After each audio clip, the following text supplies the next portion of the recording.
this time that we can be together tonight. Thank you so much for these ladies who decided to come out tonight and brave the weather with us and, talk about these emotions. Sometimes it's said that the ones that show up are the ones that need to hear it. So maybe whatever I have to say tonight will impact somebody or go along with what somebody is feeling or thinking. And, with a small group like this, we can get some discussion going. So help us with that as well.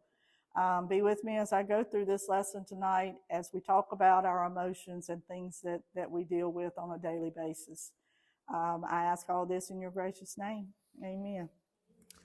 We are in week 2, and emotions are a gift. Do y'all think your emotions are a gift? That's the first thing I read. Emotions are a gift. Really? Some of the ones that I have, sometimes I'm not real sure that I want anybody to think that they're a gift.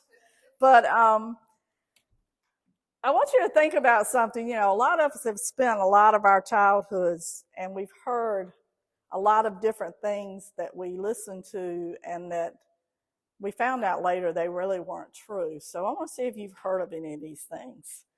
And I know I've heard every single one of them. Some of you may not have, but if you go swimming within 30 minutes after eating, you're going to get a cramp and you're going to drown. If you swallow chewing gum, it will stay in your stomach for 7 years. My mama used to tell me this one all the time. Your face is going to freeze like that. You can't have coffee. It's going to stunt your growth. I don't know how true that is, but a lot of people don't want their kids to have coffee. If you tell a lie, your nose is going to grow. If you go outside with wet hair, what's going to happen? You're going to catch a cold. You're going to catch a cold. If you sit too close to the TV, what's going to happen? You're going to ruin your eyes. If you touch a toad, what happens? You're going to get warts. Now, were any of those things true? Does anybody believe any of those things? You might be able to. I don't know. I know being in front of a computer for years and years, that's why I have glasses now. Because I had perfect eyesight until I started teaching and grading papers and being in front of a computer all the time. So I think that, yeah. Age had nothing to do with it. Not at all.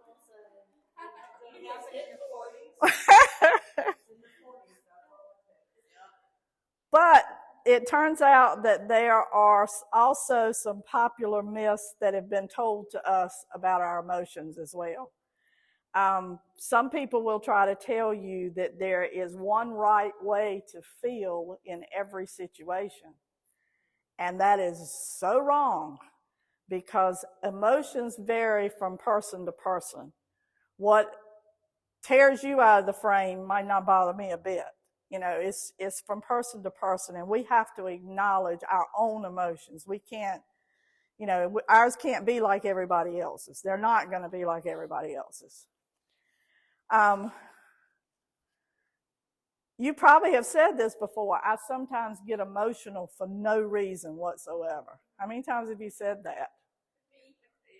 But the truth is there's always a reason for that emotion, whether you know what it is or not. You may not be aware of what it is. Like, I know I was telling the group I was with last night, sometimes when I go to the grocery store, if I see an older woman with their daughter, or like a younger woman with her daughter or the mother, and she's trying to help her grocery shop, tears will start rolling because I just remember being with my mom and doing that. And, I can't walk in anywhere and smell apple cinnamon without thinking of my mom's house. So I get emotional, and there is a reason for it, even though I don't think there is. I say I don't know what it is. But it'll trigger memories sometimes, and it'll make you think of certain things. Showing emotion means you're out of control. No. Some of our emotions can be intense, and some of our emotions can be overwhelming, But we do have the ability to manage them.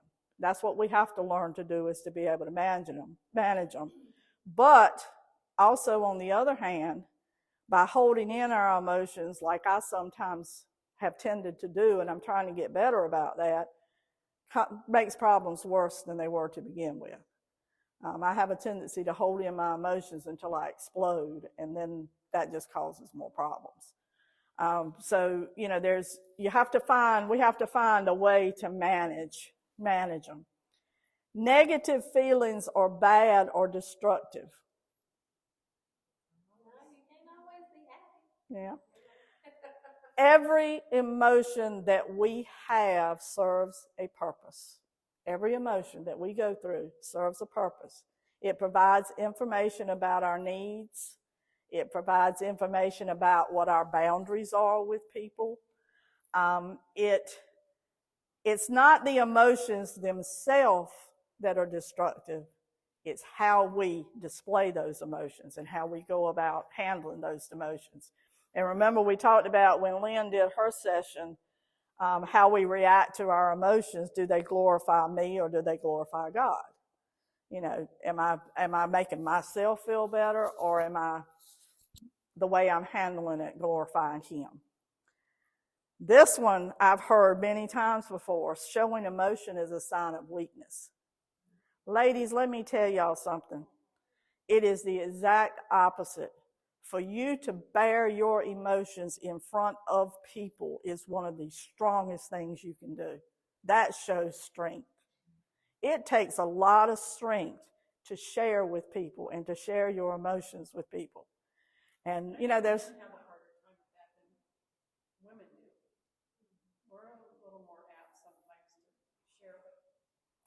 I haven't always been. I mean, I'm learning to be better at it now. But it takes a lot to share your feelings with somebody and to tell people things about you that nobody else knows or that you didn't want anybody to know.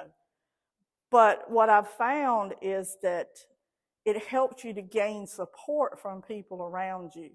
It helps people see that you're actually human, that you actually have feelings, you have emotions, and that you have things that you need help with. And it helps you with that. Another thing is, some people will say, others don't approve of my feelings, so maybe I shouldn't be feeling that way.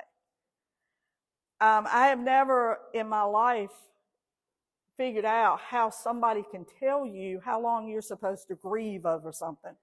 I hate for somebody to tell me something. Thank you. That would give me a whole other side. Exactly. Exactly. Yeah.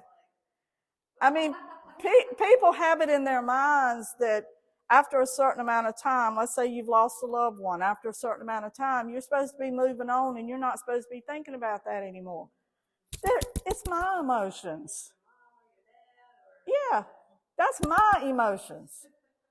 You can't tell me how long I can grieve or how long I have to worry about it or how long that I think about it.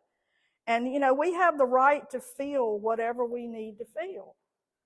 We have that right. I can't control how I feel. Yes, sometimes our emotions get in the way, and sometimes our emotions come out when they shouldn't, maybe, but that doesn't mean we have to stay stuck there. You know, we're always going to have times where something's going to hit us just wrong and we're going to fly off the handle. I mean, I think it's just a given for all of us.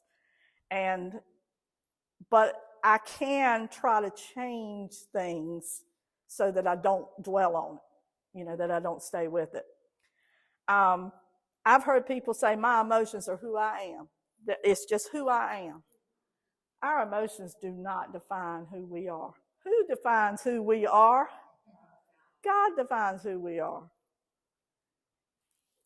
All these things, He's eternal, He's faithful, He's glorious, He's good, He's gracious, He loves us, He's merciful. He defines us. Our emotions do not define us. We've been told these things by Christians. We've been told these things by family.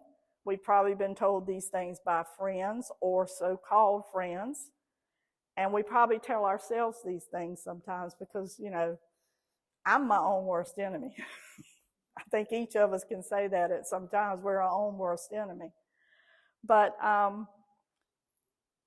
so how do we normally deal with our emotions? Do any of these ways sound familiar to some of you? Overindulging in unhealthy amounts of food, alcohol, or drugs. I can knock off the alcohol and drugs part, but sometimes the food, yeah. Yeah. A lot of times, I know y'all, we were talking about that, but sometimes when I'm upset, I don't want to eat. So I don't know that food is mine. Some people go sleep. Sleep is their drug of choice, I guess you call it. Some people isolate themselves. When they're trying to deal with their emotions, they isolate themselves. There are times when it's better for me to isolate myself so that I don't do something to hurt somebody. But um, online shopping. I do some online shopping, but it's not because, I don't think it's because of my emotions, but. Yeah. Yeah. Oh, yeah. Just for something to do. Yeah. Now, this I could probably do, binge watching a certain TV show. I could binge watch a TV show. I could go 10 episodes. David will watch 2 and he'll be like, let's move on to something else. And it's just like, I can binge watch a TV show if it's something I really like. Cleaning does it for you? Oh, Lord, no. I wish it would do it for me.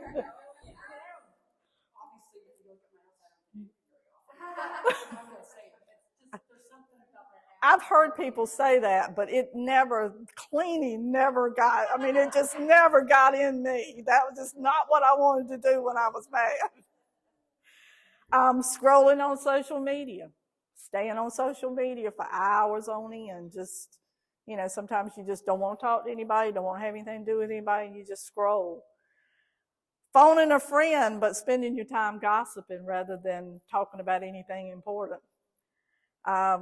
Getting lost in a craft or a hobby to help you forget. Anything that helps you forget. And I'm not saying that all of these, there's anything wrong with them because, come on, let's face it, we all need to decompress. We all need to have time that we can just do something else besides work or being a wife or being a mother or whatever. You just need some time that you can do something. So I'm not saying, that a craft or a hobby is a bad thing. But we have to remember that those things only bring us relief for a short amount of time. What's going to bring us the most relief? Making sure we're remembering God. Yeah. Well, and with me, sometimes I would get upset, when I was first married and Mother's Day came around and, the kids really didn't recognize it, but they didn't put stuff like that on Facebook, and I realize why now. Because they've got a mother and they've got a stepmother, and they didn't want to put us in competition with each other. And I appreciate it now. I appreciate that they did not do that and that they don't do it. And I hear from each one of them on the holiday. It never fails on birthday, anniversary, anything that goes on. I hear from both of them. It might be a text, just wishing, happy birthday or whatever, but, yeah.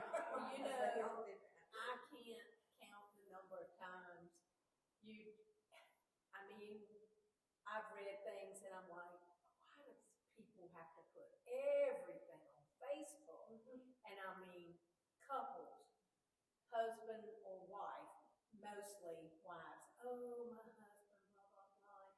I love you, honey, and this, that, and the other. 2 days later, you'll hear they broke up. Oh, yeah, yeah. If you got to put it on Facebook to make it real, oh, yeah. How real is it? Yeah. Exactly.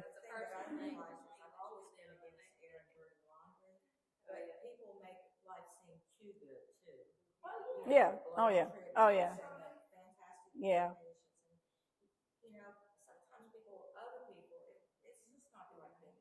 Yeah.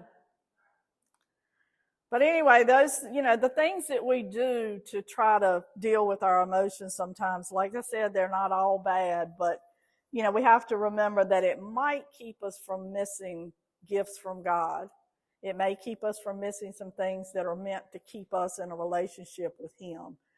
Nothing that we do to handle our emotions should ever take the place of being with Him and talking to Him and praying to Him. The major purpose, one of the main things they've tried to teach us in here is the major purpose of our emotions is for connection. That means connection with God, connection with our own heart, and connection with people that He puts in our past. And, I just, have gotten to where I've learned to be able to open up more to people where I didn't before, because I didn't always trust people. I didn't always trust people if I told you something and I said, please, keep it to yourself, I didn't always trust that you would. And, and there's still probably people that I would not tell certain things to because I might not trust them to tell it, to not tell it. But, you have to bear yourself sometimes, and it does help. But are emotions a sin? No. And they tell you in this book that it doesn't take long to go into Genesis and you see that it can't be sin because God Himself had emotions. Remember, He was happy about everything He created. Everything was good. He was so happy about it. But then He was disappointed because of the rebellion of Adam and Eve. And then He got angry. Gosh, how long did He stay angry with the Israelites? For how many times? I mean, that man could have stayed angry his whole life with them, just going back and forth. But then He delighted when Abraham, David, and others decided to follow Him. But He was sad when they went their own ways. So He has the same emotions that we do. He suffers the same feelings we do. And I put a book in the library, and we actually saw the speaker when we went to the Women of Joy conference. And she did say, the book just wasn't my thing. It just didn't appeal to me that good, but somebody else may want to read it. It's all called Untangle Your Emotions. And you may get something out of it that I didn't get. But she did say two things that really stuck out to me. She said, our feelings were never meant to be fixed. Our feelings are meant to be felt. They're not to be fixed, they're to be felt. And she also said our feelings are not trying to control us. Our feelings are trying to tell us something. So any of our emotions that we have, they're trying to tell us something. And like I said, the study says that these emotions are a gift from God.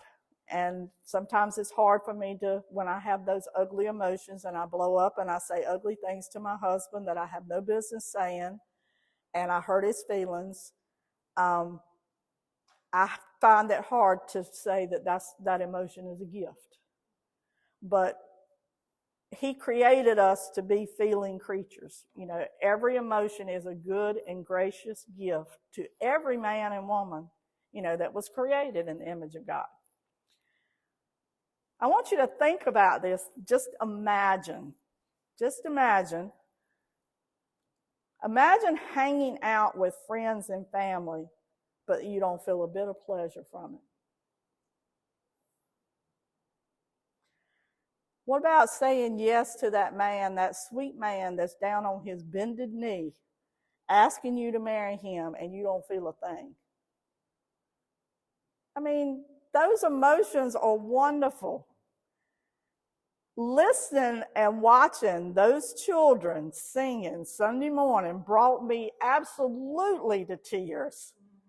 Anybody that could watch those kids up there singing with those sweet little faces and not get emotional, I just don't understand. Because I was boohooing back there. Me and Abraham were back there both just crying.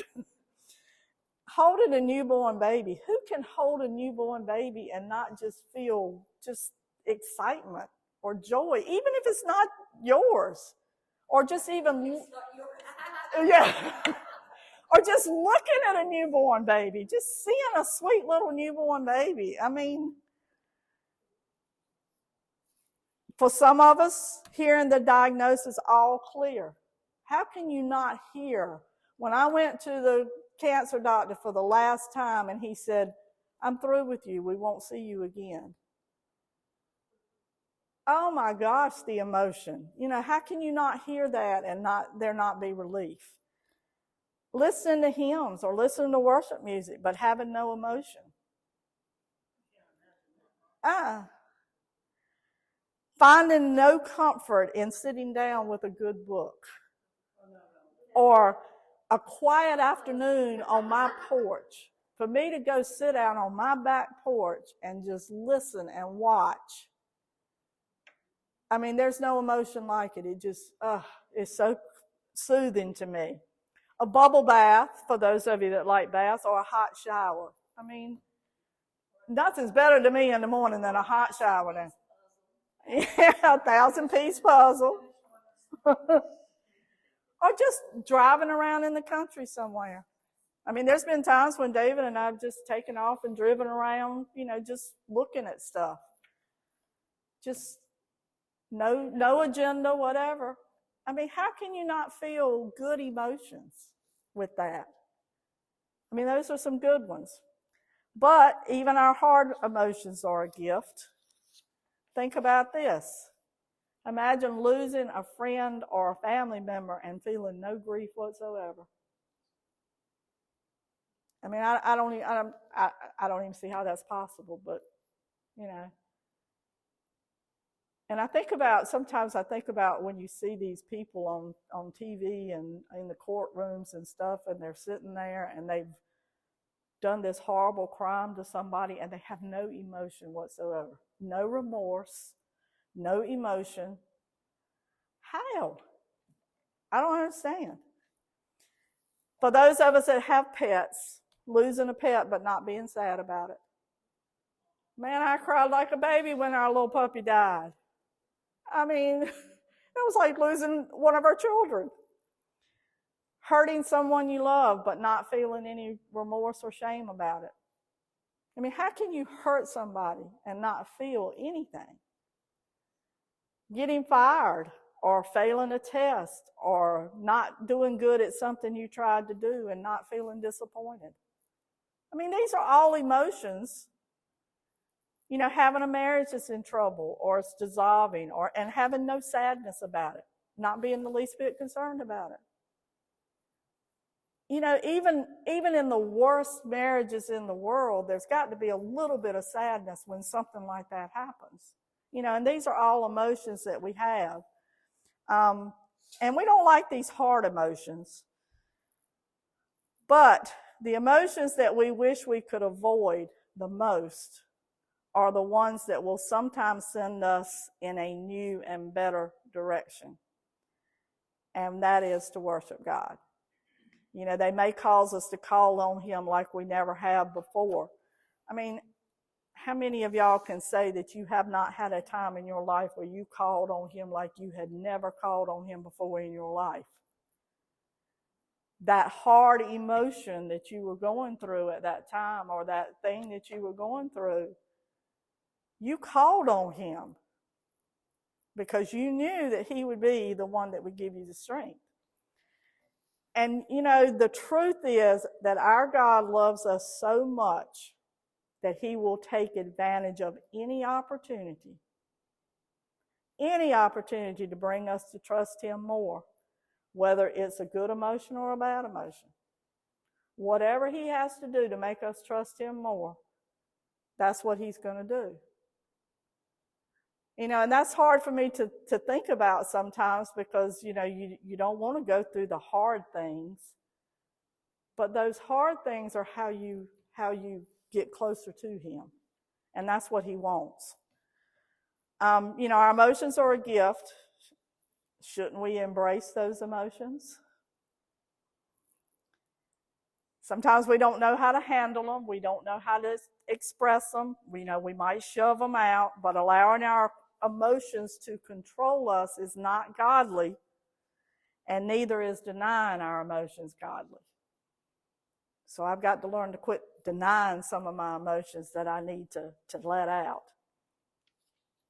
We have to grow in our walk with God, and that's why I wanted to make sure that you were seeing those attributes of God on that page 6, because, there's so many things and so many verses there that tell us how he feels about us and what he feels for us and what he thinks.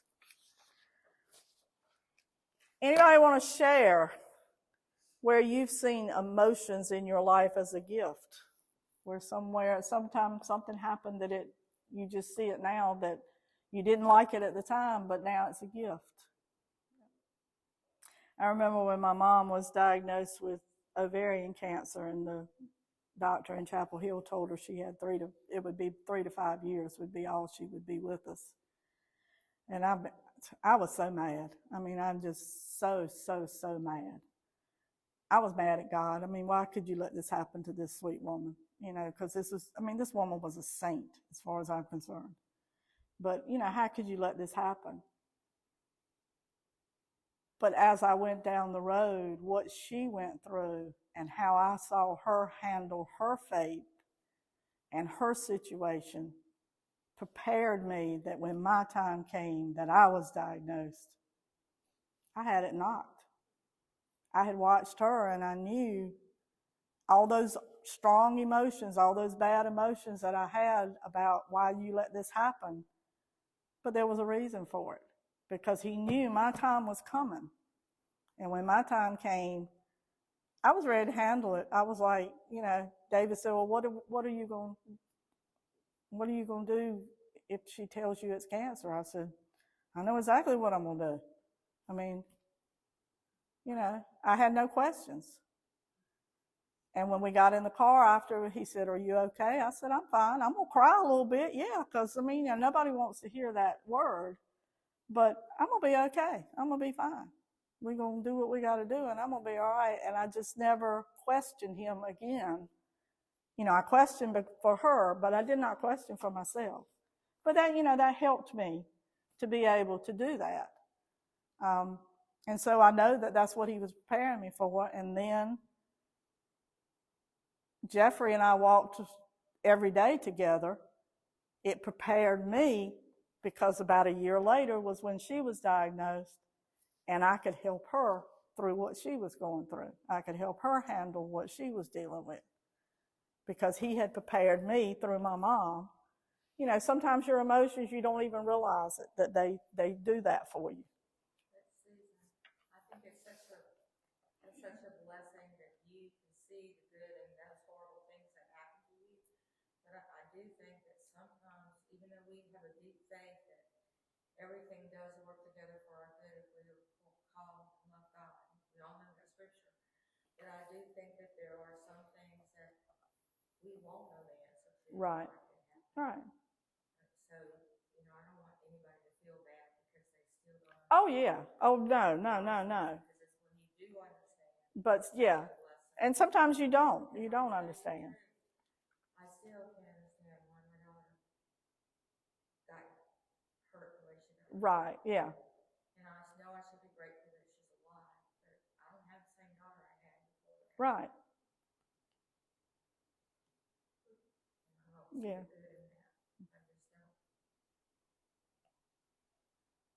That's where you keep praying, and you keep, just keep praying for that to.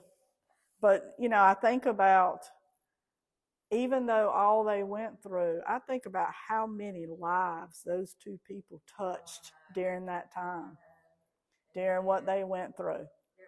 They touched lives that y'all don't even know about. Mm-hmm. He's what held all of us together. Yeah. He had faith for all of us. Right. And so that has to be a little bit of good. I'm so grateful that she's alive. Don't get me wrong, I am. Oh, yes. She's got a good life doesn't have a good life. She does. I'm just saying it's very different than it was. Right. Right.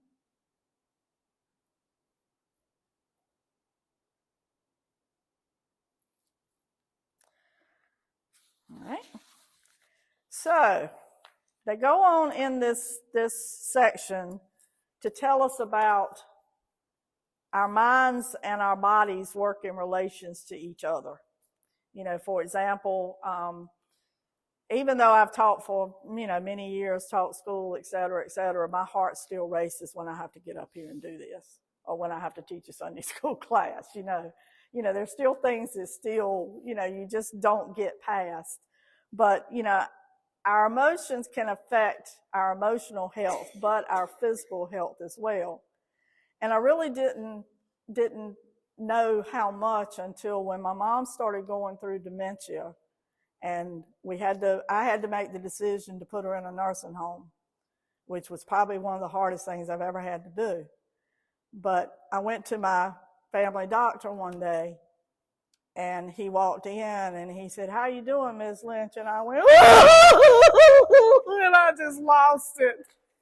And he's like, "Okay, what's going on? Come on, yeah, what's going on? What do we need to talk about?" And so I told him everything that was going on and what I was dealing with. And he was like, "That's one of the hardest decisions you'll have to make." He said, "But you have to realize that it's not your mom. She's a different person now. You have to do what's best for her." And he told me then, "You need something to help you." He said, "Now you can try to do this on your own and get through it, or I can give you something that will help you get your body back in touch with your mind and your heart to get you through this." So for about 6 months, I was on an antidepressant. And best thing I ever did, because it helped me to get back to where I could think, because all I did was cried every day. I cried every day. I came home from the nursing home, I'd be crying. David didn't know what to do for me. He didn't know how to help me. He kept trying to tell me, but I had to figure out a way. I just had to do it on my own. I had to do it like with some help. So with the help of God and an antidepressant, yes, I was able to get through it. I weaned myself off of the antidepressant and never touched it again. But it just helped me get to that point. Sometimes we have to do stuff like that. But our emotions can affect our health. And me coming home crying every day and worried every day and worried about the decision I was having to make, because I had to make the decision. I was the only one left. My brother had passed away before. My dad was gone. Nobody could help me make that decision. I had to do it. And if you know how bad I hate making decisions, oh my gosh, that was hard. But and our Bible our book talks about David, and we know he loved and trusted God, but of course he wasn't sinless. And he was tempted by Bathsheba, and he followed her in his emotions, and it wasn't very good. And his sin affected his peace with his body. He confessed his sins to the Lord, and he found forgiveness. The prophet, we talked about the prophet Elijah in our Sunday school, in our church lessons. Remember Queen Jezebel wanted to have him killed. And he was so afraid he ran for his life, and he was so tired and discouraged, he asked the Lord to take his life. Just take my life. But God told him to get up and eat, or your journey's going to be too much for you. And he was reminded of God's power. We have to remind ourselves of God's power. There is a relationship between our bodies and our emotions, and the Lord cares about both of them. I've always heard, you hear it, you're supposed to get a good night's sleep. As the older you get, the harder that is. You're supposed to have a healthy diet. You're supposed to be exercising. And I know Miss Lynch, David's mama, used to always tell us you need a little sunshine on your face every day. And that is so true. I mean, you can sit outside and let that sun shine on your face for just a little while, and it just makes you feel so much better. And we do know that some of our medications, so I'm not saying, that our medications don't have an effect on our emotions, because some of the medications do. Some medications have that effect. Have any of you noticed any kind of what affects your emotions during your day? For those of us that are still working,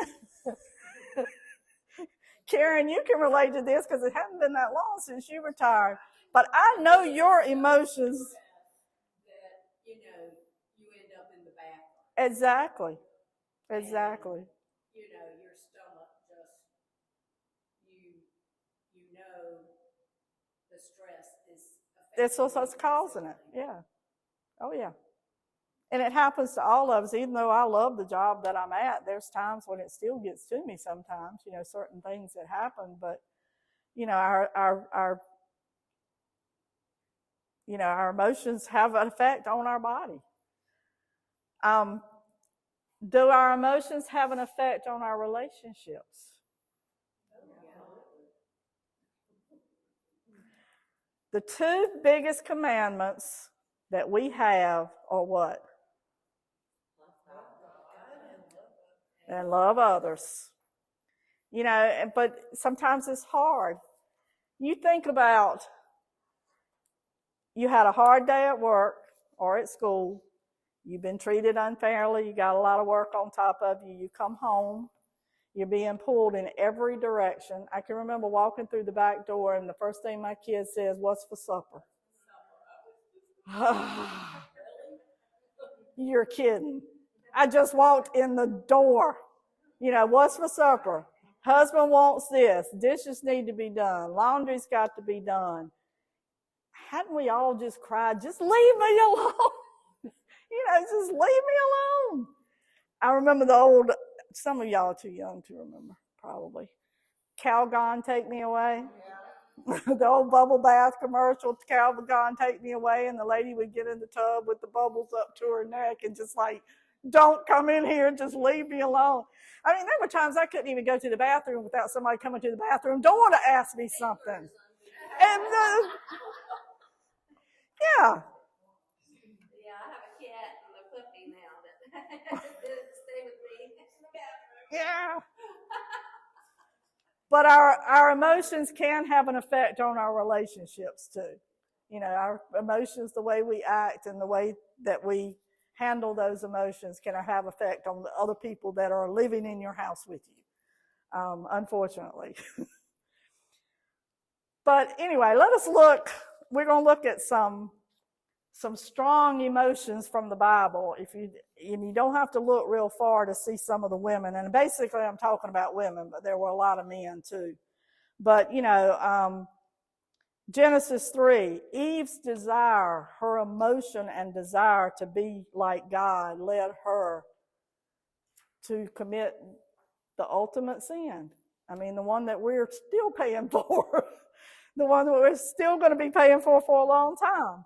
But, that led her, their removal from Eden, and it brought sin into the world. But it was her desire, her emotion, that she wanted to be so much like God that she let it get the best of her. What about Sarah?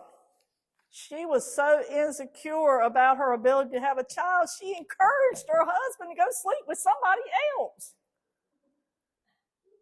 Go sleep with her, have a baby with her, and then she had the nerve to persecute Hagar out of jealousy because she had his child.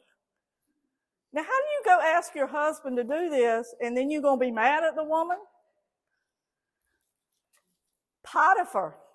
Think about Potiphar. She lusted after Joseph, and poor little Joseph was trying to be an upstanding guy and not give in to her. And she lied out of anger and ruined him, and he ended up in jail because of her and her emotions. Delilah. Samson fell in love with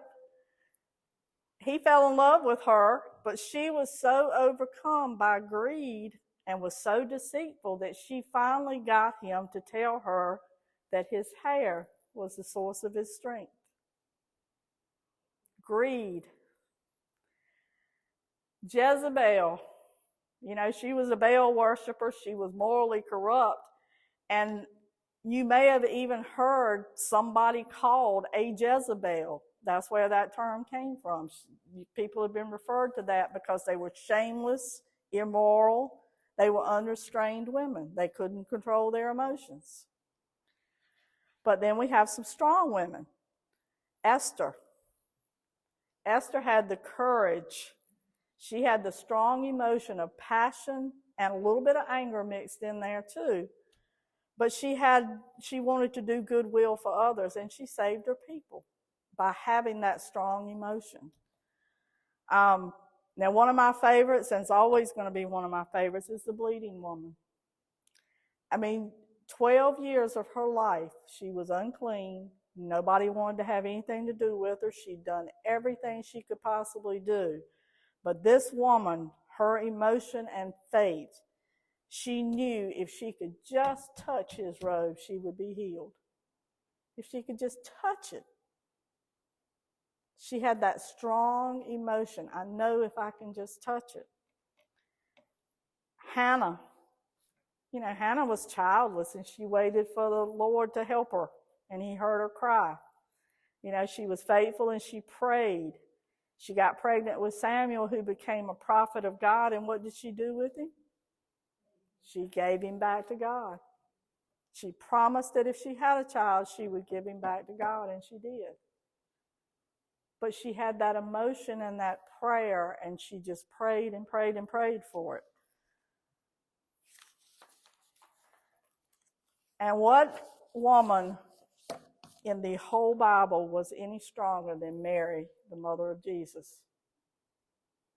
She had the faith and the emotional strength to accept God's will for her. How many of us in here, if he walked up to us and said, "You're going to have a baby, and it's going to be the Savior of the world," would have had that kind of strength? Would have been able to say, "Whatever your will, I'm your servant. Whatever your will." And there's so many examples of men and women who were affected by emotions, either good or bad. Anybody think of anybody else that I didn't mention? But all the ones that I mentioned, all of their had an effect on somebody else. All of these had an effect on somebody else in their life. So our emotions, unfortunately, do have effects on other people. God has emotions. We know he has emotions. He's grieved by our sin and our rebellion. He gets angry when people reject him or abuse him. He wants all of us to come to him. And I think about parents, grandparents, and emotions, and so many kids are not taught how to handle their emotions. They're told to not, no. But kids need to be taught how to handle their emotions. They have to be able to identify what's driving them. Why are you so mad? What just made you so mad? Rather than, I just think as parents and grandparents, we just need to be able to teach them, instruct them, train them, praise them when they express their emotions in healthy ways, and help them learn how to express their emotions in healthy ways. Maybe if I'd had a little more of that, I wouldn't have held emotions in like I do sometimes. But they need to be taught that emotions are real, and you can be mad, but you got to identify why you're mad and what to do about it when you are, or when you're happy, or whatever. And God has so much compassion for us. He knows how we feel. He forgives us for our actions, but we have a responsibility to handle our emotions in a God-honoring way. We need to try to handle our emotions in a God-honoring way. Our emotions are a gift, even the strong ones, but our emotions should be less about us having our own way and more about showing His love and His glory. Any comments? Anything anybody saw in the lesson that really stuck out to you that you want to comment on, or anything that I've said that comments, suggestions, ideas?